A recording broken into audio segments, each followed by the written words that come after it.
Жогорку кеңештин төрагасы Талант Мамытов Бишкек шаарындагы номер 22 атайын мектебинин мугалимдери жана окуучулары менен жолугушту. Төрага мамлекеттин башкы милдеттеринин бири балдарга кам көрүү экенин белгилеп, өлкөбүздүн келечеги сиздердин колуңуздарда. Андыктан терең билим, татыктуу тарбия алууга аракет кылыңыздар. Келечекте араңыздардан эл жер үчүн кызмат кылган мыкты уул кыздар өсүп чыгат деген ишеничтемин деди.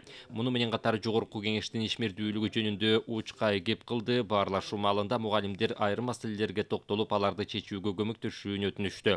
Аталган мектептин дене тарбия мугалими Нургазы Үркүнбаев окуучулардын эл аралык спорттук мелдештерге катышуусуна шарт түзүү керектигин айтып, биздин балдар шаардык спартакиада менен атайын олимпиадаларга гана барат, бирок бизде мүмкүнчүлүгү жана даярдыгы мыкты окуучулар бар. Андыктан алардын ири мелдештерге да катышуусуна көмөк көрсөтүү өтө маанилүү деди.